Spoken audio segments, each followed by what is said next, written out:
Muy buenas noches, estimados estudiantes. Un gusto poder encontrarnos nuevamente en una clase de la asignatura de Derecho Comercial. Hasta el momento nosotros nos hemos introducido a la materia revisando los antecedentes históricos del comercio para poder ver cómo el mismo, que es objeto de estudio y objeto de regulación del derecho comercial, ha ido cambiando a lo largo del tiempo. Asimismo, hemos visto que el objeto de estudio, por tanto, el derecho de comercio, el derecho comercial, o también, bueno, algunos le llaman derecho mercantil, aunque es mucho más restringido ese denominativo, es variable, ¿no? Es variable y es algo impreciso, algo difícil de comprender, por lo cual tenemos que considerar siempre la historia del derecho comercial y del comercio como tal. Además, hemos visto cuáles son las tendencias que van dándose en el derecho comercial, ¿no? Hemos visto esto de la internacionalización del mismo, hemos visto que las instituciones del derecho civil de a poco van comercializándose también.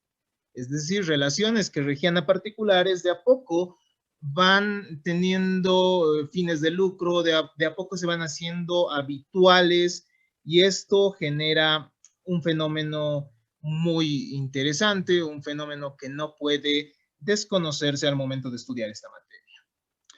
Hemos visto además, ingresando al segundo tema, que el derecho comercial ha llegado a cobrar autonomía, ha llegado a tener autonomía y desde diferentes puntos de vista, ¿no? En primer lugar, una autonomía legislativa, decíamos, además tiene una autonomía pedagógica, es decir, las universidades ya la estudian como una rama del derecho aparte, y también tiene una autonomía científica, ¿no?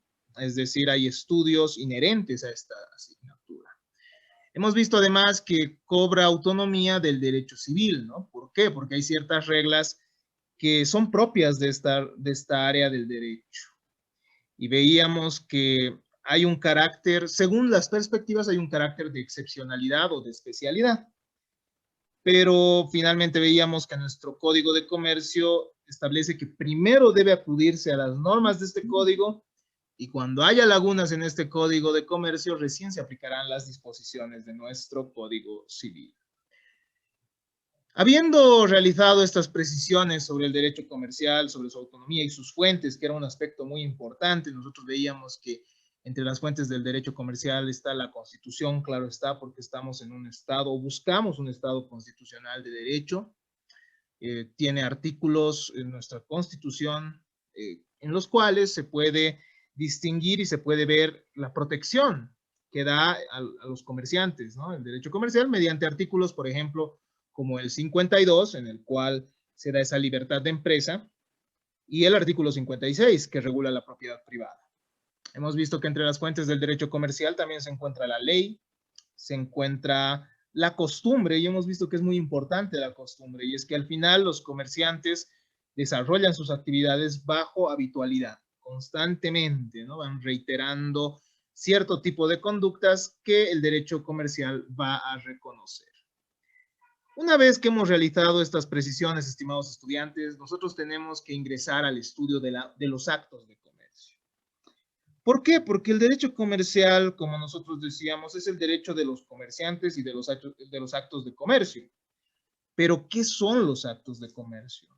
Ese es un problema muy difícil de comprender y el día de hoy vamos a tratar de dar una respuesta a esta temática o de acercarnos al menos y comprenderlos de la mejor manera posible.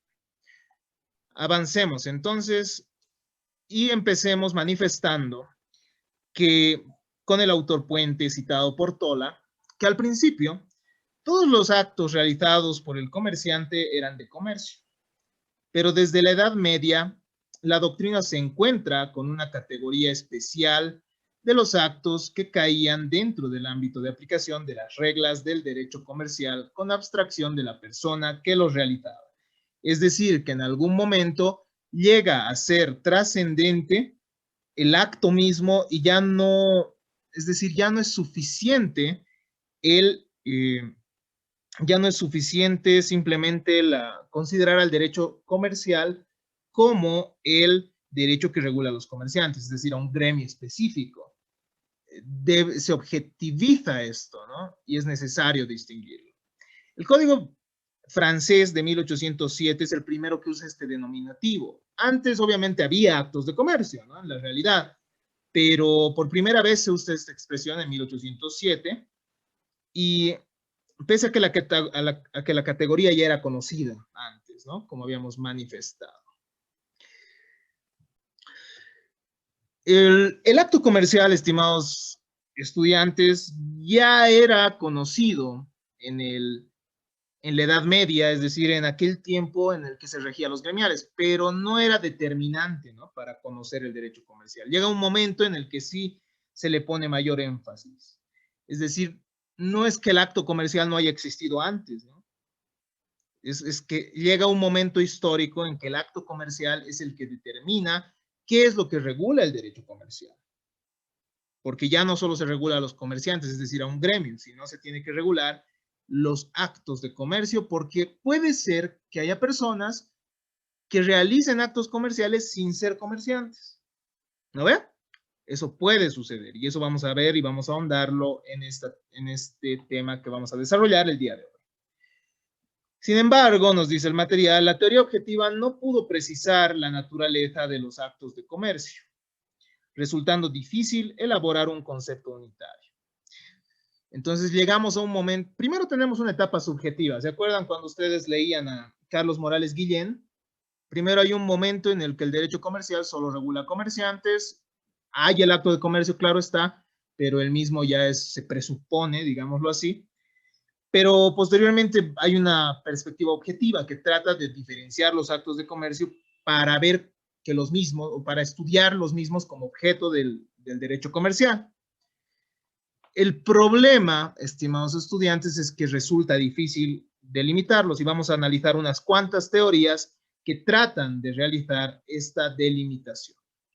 ¿Cuál es la importancia? Antes de estudiar estas teorías, veamos cuál es la importancia de distinguir los actos de comercio, ¿no? Porque ustedes dirán, a ver, pero es fácil, digamos, el derecho comercial solo regula el comercio y ya.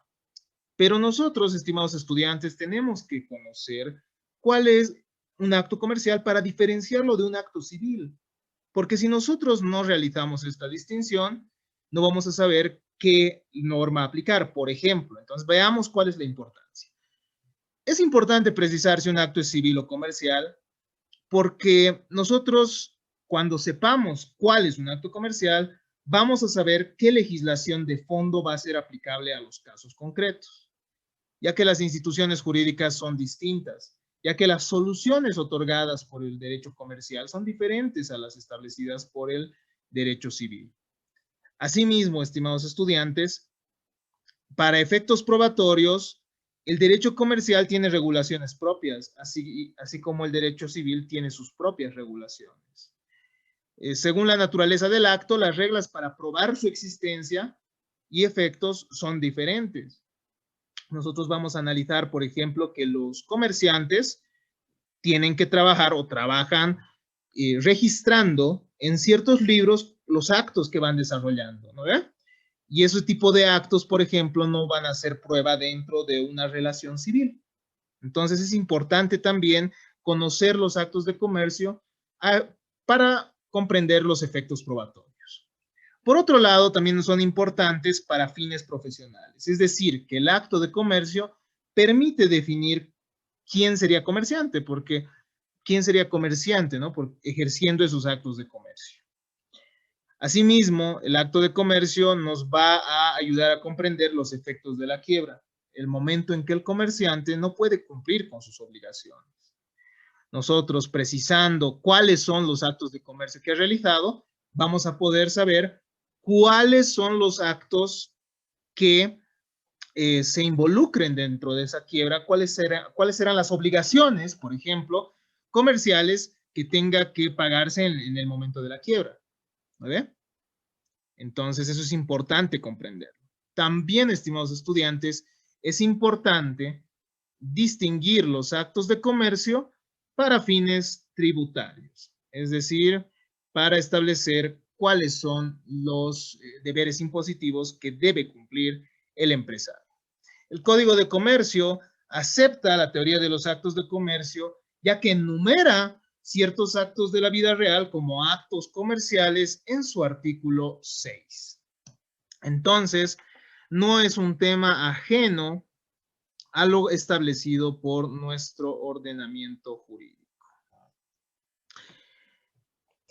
Las soluciones teóricas, estimados estudiantes, para distinguir un acto de comercio han sido diferentes. Cada una de estas que nosotros vamos a revisar resulta importante porque nos va a acercar más a la comprensión del acto de comercio. Vamos a ver que la más fácil es la última, pero la última de estas teorías que vamos a explicar ahora, lamentablemente todavía queda abierta. Vamos a ver por qué. La primera teoría que trata de establecernos una distinción del acto de comercio es la teoría de la circulación, ¿no? Nos dice que el comercio se daría en la circulación económica, en la circulación de las mercancías, en la circulación de los bienes, es decir, en esas relaciones es que entra el acto de comercio. Y el acto de comercio sería, según esta teoría, aquel que se interpone en la circulación de riquezas entre productor y consumidor. Con circulación de riquezas nos referimos a que el productor vende sus productos y obviamente ingresa riqueza, ¿no? Hay esa circulación constantemente con respecto a diferentes consumidores. Entonces llega un momento, y eso ya lo habíamos manifestado cuando veíamos el estudio de la historia del derecho comercial, en que hay un intermediario, ¿no? Entonces hay alguien que se interpone en esas relaciones entre productor y consumidor. Y ahí estarían los actos de comercio, en esos eventos de interposición, ¿no? Por parte de la persona que sería el comerciante. Esta teoría es criticada, ¿por qué? Por el hecho de no considerar que también los comerciantes buscan una ganancia, es decir, tienen fines de lucro. Entonces, no siempre el comercio va a ser simplemente interponerse entre un productor y un consumidor, porque puede ser que lo hagas sin esas intenciones de lucro. ¿No ve?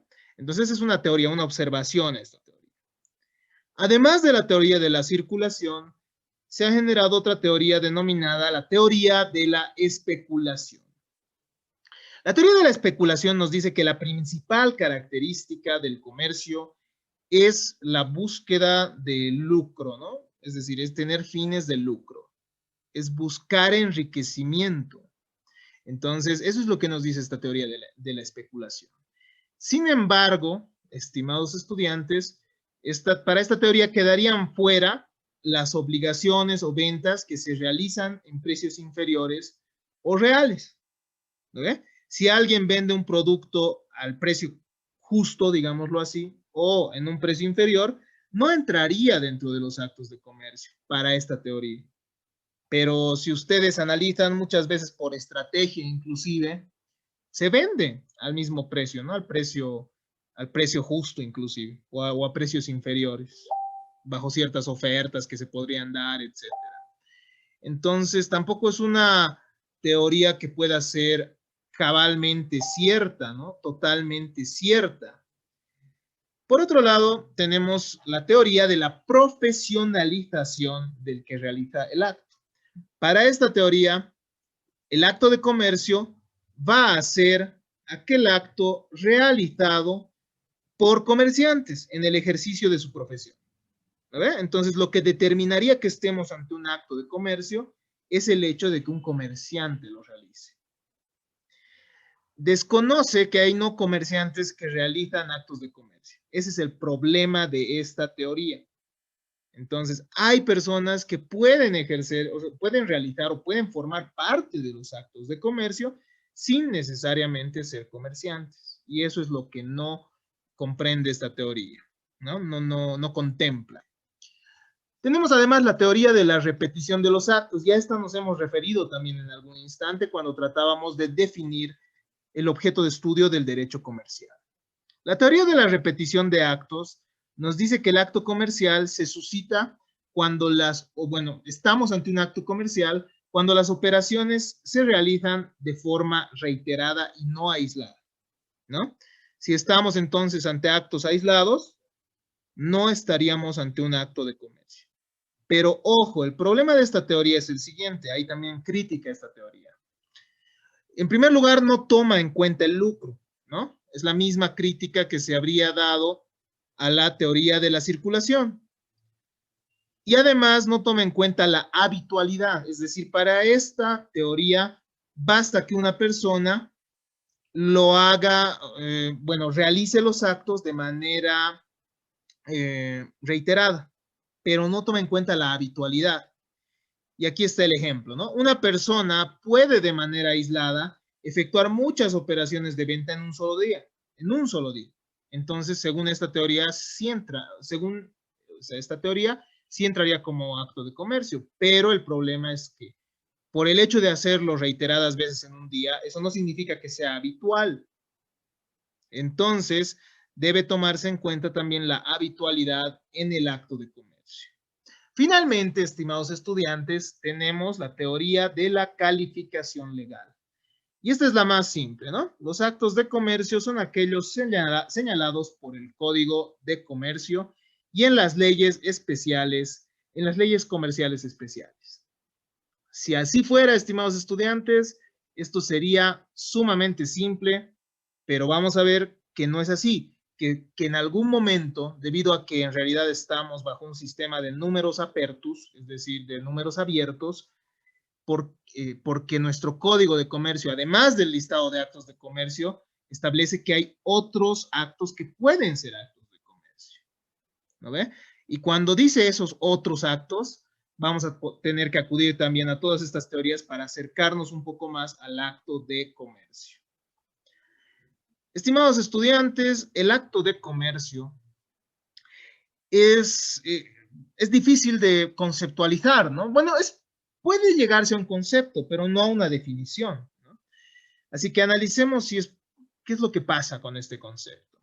Los fracasos de encontrar una definición unitaria y vinculante del acto de comercio demuestran la dificultad de definirlos, ¿no? Nosotros ya hemos visto que hay varias teorías, estimados estudiantes, y que ninguna ha sido satisfactoria. Tal vez la más clara sea la teoría de la calificación legal, pero el problema es que la ley, si terminara siendo cerrada, desconocería las nuevas formas de comercio que se dan en la realidad. Ninguna definición es aceptada unánimemente, ¿no? Pues hay conceptos restringidos, algunos restringen los actos de comercio y otros son demasiado amplios o imprecisos, ¿no? Acá nosotros, por ejemplo, si hablamos de la teoría de la repetición de los actos, se han dado cuenta ustedes que es imprecisa porque simplemente dice que el acto de comercio es aquel que se realiza reiteradamente, pero no contempla la habitualidad que tendría que tener ese acto de comercio. Entonces, estimados estudiantes, hay que tomar en cuenta que al conceptuar los actos de comercio, tiene que tenerse presente este término más que un concepto jurídico, que este término más que un concepto jurídico es un concepto económico, ¿ya? Es un concepto que se da en las relaciones económicas de las personas, es decir, en las relaciones que van a buscar la satisfacción de las necesidades de las personas. ¿No ve? Equiparado entonces a negocios y operaciones comerciales.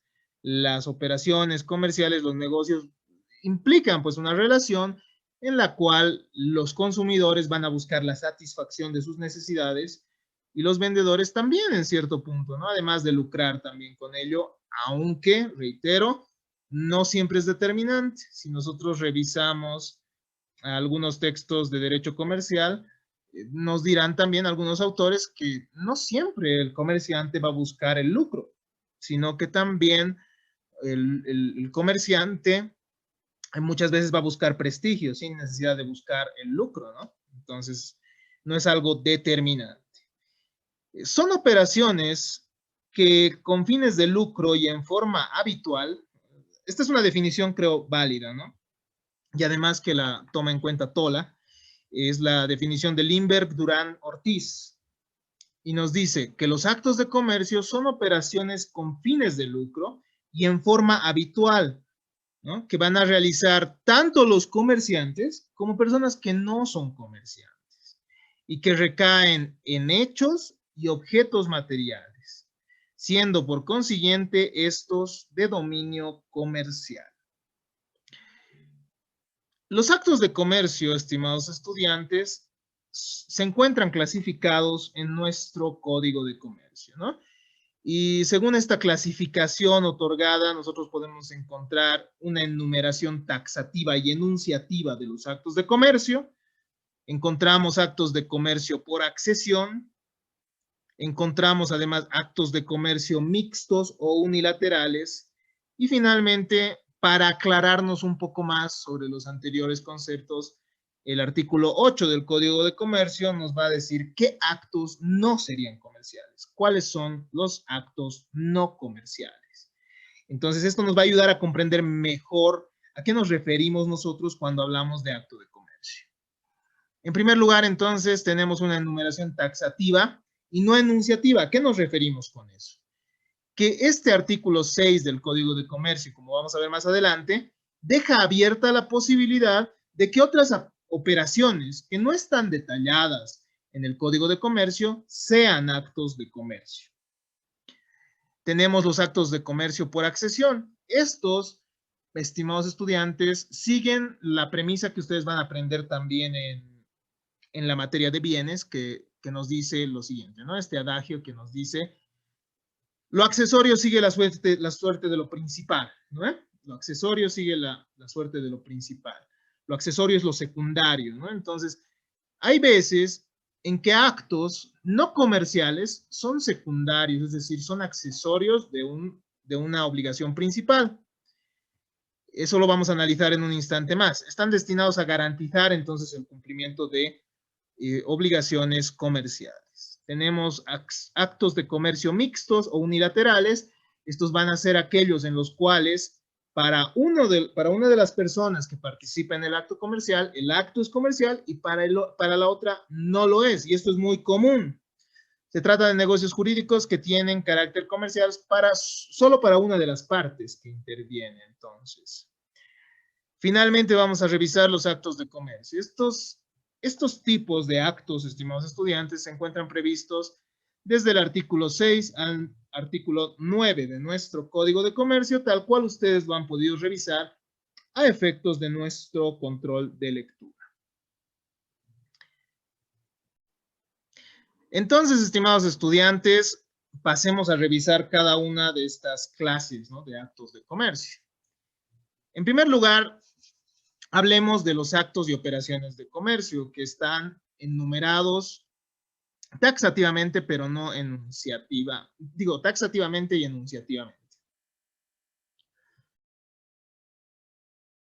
Entre estos tenemos, en primer lugar, la compra de mercaderías o bienes muebles que van a estar destinados a su venta en el mismo estado o después de alguna transformación y la subsecuente enajenación de ellos, así como su permuta.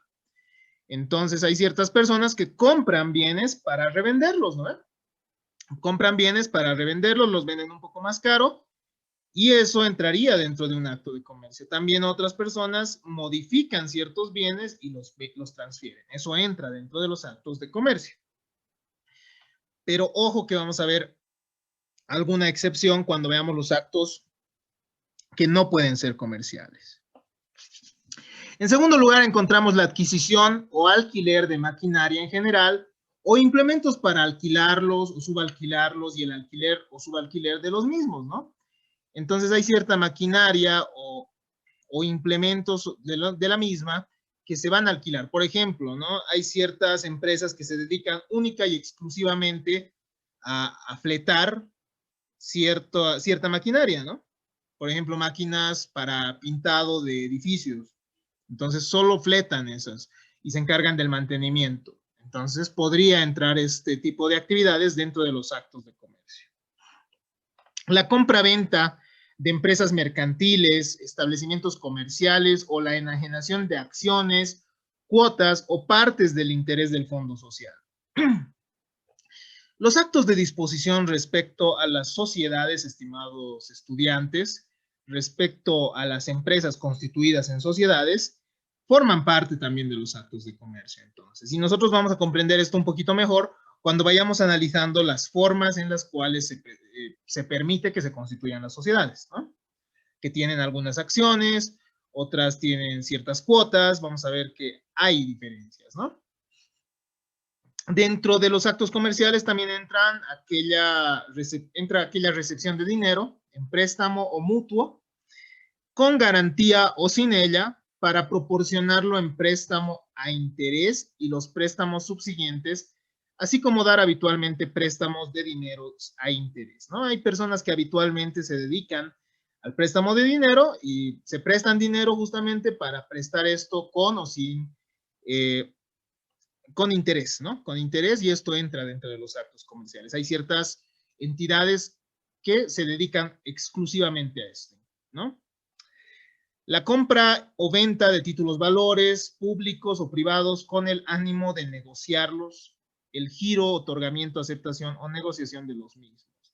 Nosotros vamos a desarrollar la temática de los títulos valores con posterioridad y entran también entonces su transferencia y disposición van a entrar dentro de los actos de gobierno, actos de comercio, perdón. Las operaciones de bolsa, de rematadores, de corretaje, las comisiones y las representaciones o agencias de firmas nacionales o extranjeras. Nosotros sabemos que la bolsa de valores es un lugar donde las empresas van a buscar financiamiento y además van a poder vender sus acciones y van a poder hacerlo de la manera más dinámica posible. Entonces, este tipo de actos que se realicen en la bolsa de valores van a formar parte también de los actos de comercio. Encontramos además las fianzas, avales y garantías otorgadas en actos y operaciones mercantiles, ¿no? Entonces hay ciertas, ¿cómo diríamos? Ciertas garantías para actos comerciales que también van a entrar dentro de los actos de comercio. La actividad empresarial de las entidades que median habitualmente entre la oferta y demanda pública de recursos financieros, así como las operaciones y servicios de intermediación de las mismas y el cambio de monedas. Tenemos entonces ciertas entidades que se van a encargar de mediar el financiamiento público con las empresas o con ciertas personas específicas, y esa actividad también va a ser un acto de comercio. La actividad empresarial de entidades de seguros a prima o mutuos sobre daños patrimoniales y personas. Entonces, la actividad y el derecho de seguros, que también tienen una propia especialidad, forma parte de los actos de comercio. La actividad industrial dedicada a la fabricación de bienes mediante la transformación de materias primas adquiridas o de propia producción. La actividad industrial, que antes no era concebida como necesariamente como un acto de comercio, hoy en día se concibe como tal. La actividad empresarial de transporte de personas o cosas a título oneroso, cualquiera sea la vía o medio utilizado, así como la del ramo de comunicaciones, ¿no? Las empresas entonces que se encarguen de estas actividades de transporte, que ustedes deben conocer varias de estas, forman parte, bueno, realizan actos comerciales, ¿no? Actos de comercio. La actividad empresarial de depósito de mercaderías y bienes, así como de suministros, ¿no? Es decir, la actividad por la cual se va a depositar, bueno, las empresas necesitan también ciertos lugares donde depositar sus mercancías, ¿no? Entonces, esos actos de depósito de las mercancías, así como también el suministro, que es un contrato propiamente comercial, es decir, un contrato por el cual se brinda mercaderías constantemente, después de cierto tiempo, forman parte de los actos de comercio. La actividad empresarial de hoteles, pensiones, residenciales, restaurantes, bares, cafés, espectáculos públicos y otros establecimientos semejantes también forma parte de los actos de comercio. Pero ojo, que si se trata, por ejemplo, de un restaurante familiar para la subsistencia de las personas, o si se trata de albergue que da una persona solo para subsistir, no forma parte de los actos de comercio, y eso se complementa con el Código Civil. Ustedes van a ver que el Código Civil contempla el contrato de albergue, y ese contrato de albergue o ese contrato establecido en el Código Civil no va a ser el mismo que van a realizar grandes hoteles que tengan justamente la finalidad de lucrar y que lo hagan de manera masiva, ¿no? Masiva y habitual. Eso vamos a ver también cuando veamos los actos que no son de comercio. La actividad empresarial de publicación de periódicos, editoriales, tipografías, fotografías, multicopias, librerías, noticias, informaciones y propaganda, ¿no? Esto que hoy en día ha cobrado una trascendencia máxima, como es también el marketing, ¿no? Que ustedes conocen, podría ingresar dentro de esta forma de actos comerciales. La actividad empresarial de sanatorios, clínicas, farmacias y otros similares, incluyendo las funerarias. Entonces, las funerarias también realizan actos de comercio, así como las clínicas, ¿no? Las clínicas en realidad se constituyen bajo formas comerciales que van a buscar muchas veces, o en una gran mayoría de veces, fines de lucro, ¿no? La actividad empresarial de construcciones y edificaciones en general, comprendiendo las dedicadas a montajes, instalaciones y otros, ¿no? Entonces, hay grandes empresas que se dedican justamente a realizar construcciones, edificaciones, reparaciones también. Este tipo de actividad va a entrar dentro de los actos comerciales. La actividad empresarial dedicada a la industria extractiva, así como el aprovechamiento y explotación de recursos naturales, renovables y no renovables. Entonces, acá, ¿no? De esto ya habíamos hablado cuando veíamos la relación del derecho comercial con el derecho minero y veíamos, ¿no? Que la explotación de ciertos recursos que puedan, no renovables o renovables, según el tipo de recurso que se está explotando, entra también dentro de las actividades comerciales, ¿no? Además, estimados estudiantes, encontramos la actividad empresarial de promoción de negocios o de su administración. Hay ciertas consultoras dedicadas a esto también, ¿no? Y que van a ser empresa. Las empresas privadas de educación y enseñanza organizadas con fines de lucro. Ustedes ya conocen seguramente varias instituciones que tienen esa finalidad, ¿no? Hay colegios particulares, universidades particulares que se van a formar como una empresa, como bajo una forma de sociedad y que van a entrar y van a realizar, obviamente, estos actos de comercio. Las actividades bancarias, ¿no? Esto que ha meritado una especialización que es el derecho bancario, las actividades que se realizan en la banca también forman parte de los actos comerciales. Y en el artículo, en el numeral 21 encontramos los demás actos y contratos regulados por este código. Entonces, pareciera que estamos ante un número cerrado, ¿no? Ante números cerrados, es decir, que no hubiera más actos de comercio. Pero si ustedes ven al principio del artículo 6, nos dice, son actos y operaciones de comercio, entre otros, y lo subrayo y le pongo negrillas. ¿Por qué?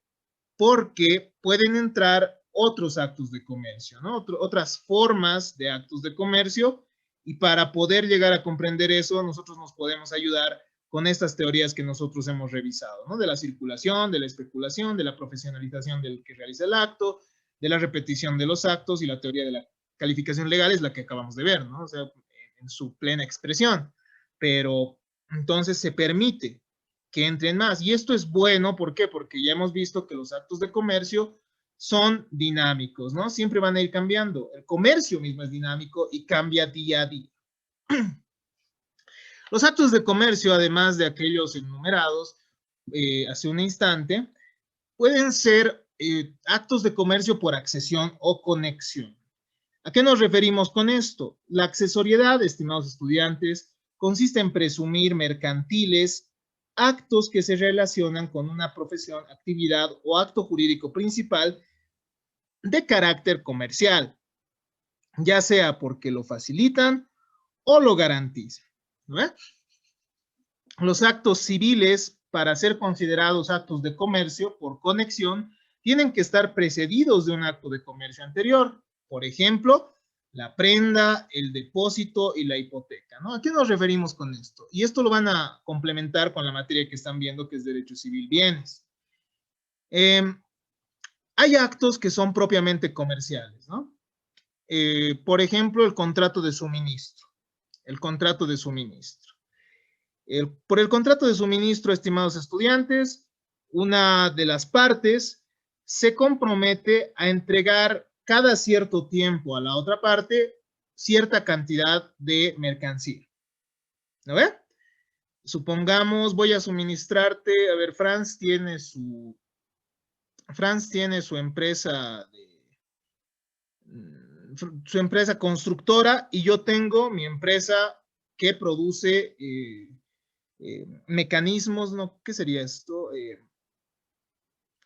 No es mecanismos, que tiene medios o implementos de seguridad para construcción. Entonces yo me puedo comprometer con Franz que cada 2 meses o cada mes, imaginemos, yo le voy a entregar esos implementos para sus trabajadores. ¿No ve? Chalecos de seguridad, cascos, botas. Entonces yo le voy a suministrar. El suministro es un contrato de tracto sucesivo, ¿no? Es decir, que constantemente se va a ir renovando y se va a ir realizando, ¿no? En el tiempo. Entonces, este es un acto netamente comercial, es un contrato de comercio. Además, somos dos comerciantes, porque yo tengo mi empresa que se dedica justamente a producir estos implementos, y Franz tiene también, se dedica a la construcción. La empresa de Franz se dedica a la construcción. ¿Cuándo aparece un acto de comercio por accesión? El momento en que Franz me dice, ¿sabes qué? Y yo le digo, ¿sabes qué, Franz? No estoy seguro si me vas a pagar. Entonces haremos algo, hipotecaré uno de tus edificios por los montos de dinero que tú me debes. Imaginemos, ¿no? La hipoteca es civil, ¿me entienden? Y es un acto que garantiza obligaciones civiles usualmente. Pero esta hipoteca, al tratarse de un contrato comercial, se va a volver un acto de comercio por accesión. ¿Me entienden? Lo principal es el contrato de suministro que hemos celebrado Franz y yo, Franz y mi persona. Pero lo accesorio es la hipoteca, ¿no? Que hemos celebrado para garantizar esa deuda que tiene Franz conmigo. Entonces, ¿qué nos dice el artículo 7º del Código de Comercio? Actos comerciales por conexión. Asimismo, quedan sujetos a este código los actos realizados por comerciantes en conexión con sus actividades comerciales y los ejecutados por cualquier persona cuando tengan por objeto el cumplimiento de obligaciones comerciales. ¿No ven? Puede suceder, por ejemplo, que en mérito a un contrato de suministro también se tenga que realizar el depósito de ciertas mercaderías. Entonces, el depósito es un contrato civil. Pero debido a la naturaleza del contrato principal, bueno, del contrato, en este caso no sería principal como tal, debido al contrato de depósito, digo, de suministro que se está intentando viabilizar, es que este contrato de depósito tiene carácter de acto de comercio, ¿no? Me dan un instante. Además de los actos de comercio por accesión o conexión previstos por el artículo 7 de nuestro Código de Comercio, nosotros encontramos los actos de comercio mixtos o unilaterales. ¿Cuáles son estos actos de comercio mixtos o unilaterales? Son aquellos actos o contratos que tienen un carácter comercial para una sola de las partes que en ellos intervienen. Es decir, para una de las partes es un acto de comercio y para la otra de las partes va a ser un acto civil de la vida cotidiana. Tienen diferente naturaleza entonces, ¿no? Según se la considere desde el punto de vista de uno o del otro, es decir, de quien ofrece el servicio o de quien entrega el bien y del consumidor, ¿no? Entonces, para el consumidor será pues un contrato civil normal, pero para quien está brindando ese servicio o ese bien es un acto de comercio. Forman la generalidad como ocurre forman parte de este tipo de actos muchos, ¿no? Como el de seguro. Cuando uno firma un contrato de seguro, por ejemplo, un seguro de vida, o ustedes seguro han firmado, ¿no? Para sus tarjetas, digamos, de débito, un seguro para su tarjeta, ¿no? No sé si lo han leído, en realidad da mucha flojera seguramente leerlo porque tiene letras pequeñas Y uno dice, ay, bueno, que me den mi tarjeta, ¿no? Pero ese contrato, para uno tiene ese carácter civil a veces, ¿no? O sea, porque está celebrando un contrato, pero para quien está brindando el servicio es un acto de comercio, ya que lo realiza de manera habitual y con finalidad también de obtener cierto lucro. Las, las cuentas corrientes que uno abre o que va a tener en el banco, los contratos de compra-venta que se vayan a realizar de una empresa que se dedica a la industria de ciertos, a la modificación, ¿no? De ciertos bienes o de cierta materia prima. El transporte, ustedes saben que las empresas de flotas son empresas, realizan actos de comercio, mientras que nosotros simplemente estamos celebrando un acto civil, ¿no? Entonces, para el público eso es un acto de su vida civil cotidiana, pero para estas empresas sí estarían, estas empresas sí estarían realizando actos de comercio, ¿no? Estos comerciantes estarían realizando actos de comercio. Sandoval nos dice que este tipo de actos suelen presentarnos ciertos problemas, porque el problema surge cuando nos dice, cuando nos preguntamos y cuando nos encontramos ante un caso concreto, ¿no? ¿Qué legislación aplicamos? ¿Aplicamos la legislación civil o la legislación comercial? En primer lugar. Y en segundo lugar, surge el problema de la prueba de la obligación. Entonces, esos son los problemas que surgen el momento que nos enfrentamos a actos de carácter mixto, ¿no? El artículo 9 regula estos actos y nos dice que si el acto es comercial para una de las partes y para la otra es civil, se va a regir por las disposiciones del Código de Comercio. También, ¿no? Entonces se aplican también las reglas, se rige también por las disposiciones de este código. ¿Hay alguna crítica a esto? Claro que sí, porque podría generar incertidumbre sobre la regla específica que se aplique. Pero entonces se complementan, si se dan cuenta, ¿no? Lo que en algún momento se les manifestaba, el derecho civil y el derecho comercial son complementarios. Finalmente, para terminar de aclarar qué son actos de comercio y cuáles no serían actos de comercio, nosotros veamos qué es lo que dice nuestro Código de Comercio en su artículo 8, ¿no? Cuando nos establece que hay actos que no son comerciales y no pueden considerarse comerciales. Empecemos con algo de doctrina. Los actos comerciales se van a caracterizar por las siguientes notas típicas, las siguientes características. En primer lugar, un acto no es comercial cuando hay trabajo directo, es decir, cuando la persona está brindando el servicio directo, ¿no? Y no hay un intermediario ahí necesariamente. Entonces, esa es una de las características. En segundo lugar, no va a haber acto de comercio cuando el acto esté destinado a la subsistencia de la persona que está brindando el servicio, ¿ya? Porque en ese caso ya no está realizando, ya no hay ese ánimo de lucro, ¿no? También se habla de la ausencia de una estructura empresarial, es decir, no va a haber acto de comercio cuando no haya una estructura empresarial. Ustedes saben, ¿no? Seguro alguno de ustedes ha conocido una empresa, ha visto que tiene áreas, tiene una estructura, una función, una misión, visión, entonces hay una visión, una forma diferente en la que se manejan las empresas, ¿no?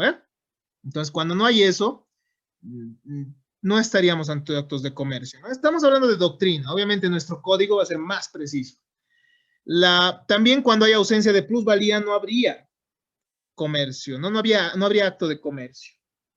En caso que no existiera ese beneficio económico que podría surgir, ¿no? De la actividad. Finalmente, no habría acto de comercio cuando es accidental, es decir, cuando no es habitual, cuando no se realiza constantemente. Los actos no comerciales previstos por nuestro Código de Comercio son los siguientes. En primer lugar está la producción y negociación que hacen directamente los agricultores, los ganaderos, los avicultores y otros similares de los frutos y productos de sus cosechas, ganados, aves y otros, a menos que esa producción y negociación constituya una actividad empresarial. Solo si lo hacen de manera empresarial, esto es un acto de comercio, pero si lo hacen directamente, brindando ese servicio, o bueno, entregando esas mercancías, no es un acto de comercio, ¿no? Si ellos directamente de su trabajo lo transfieren, digamos, así. No hay acto de comercio en el caso de la prestación directa de servicio por profesionales, así como la creación científica o artística y su enajenación por su autor, ¿no?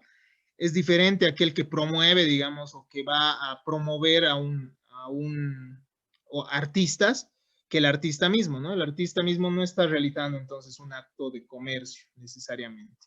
Tampoco quien produce científicamente.